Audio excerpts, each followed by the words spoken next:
Te whātanga whātu I leisi wha opoponga le tālai meolo te tupu lo tātua tanu I Samoa o si mai eilau whaafonga. O atali atu le malo I Apani se tasi o mana o ngā sāpito I silion mana o mia e le whaanapo betongo le sua vai ale atu nuu. E le whainga tā leo no o atu o ni taa vale ale mtanga luenga a ngā I vaenga mao tua le vao o loo whaata ati ti ai ofe o paipa vai mo ni ngā luenga wha le leia pe a oina iaine tūlanga wha le tonu. O le whaafitai na momori le fionga le minister mtanga luenga le fionga ono a fiti va ai. E le mahalo I Apani no o lato fo ina ni taa vale le lei e tā le whiangai malamana onga e le ni piki apu mahalo losi e 5 li tu aingo le Land Cruiser e tali atu ai le lui tau o lo whiangai ma le whaalapo putonga. O nei tawari fo e 5 ua whaamautu a tiri ai whainga pa anga le lei e le mahalo Samoa ma le mahalo I Apani e wale whaale lei au nanga e tu ina atu mo tangata nu o Samoa. O le maua mai o nei tawari fo ua whaamautu ai le ngā lulu e pēa o le pūlenga e whaale leia o ana lainga paipa a wale tu ina atu o le sua vai maua I mama ma saunga le mo tangata Samoa uma. O le a telefo I lona sao I le whaale leia o ngā ruenga mo le tu ititi o le sua vai le iloa mai paipa laina paipa te tele. Ma whaamautu ai le lei atoa sua vai maua mo nuu I le taulanga whaapea I fo I manuu I tua o Samoa.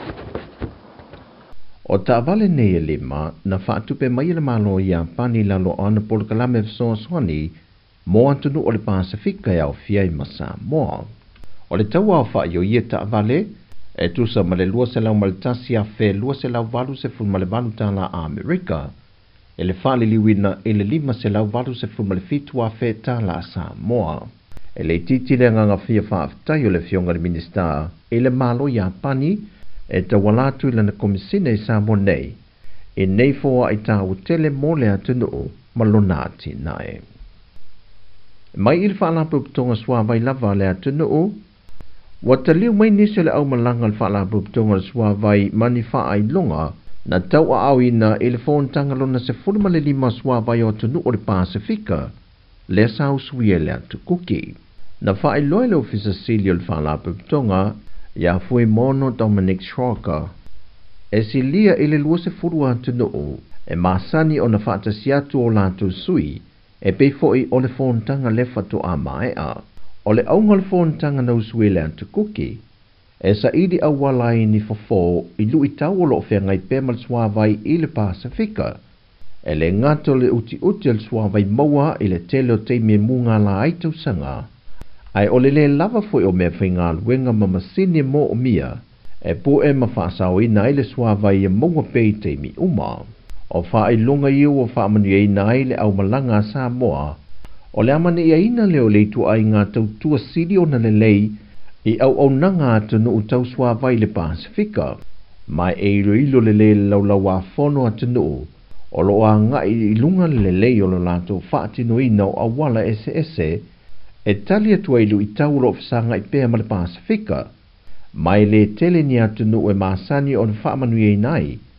Ai o le teimi mua lea wa maua e se alo talavou na usu fono Samoa se whaelonga ina ua ia au sia se matatia.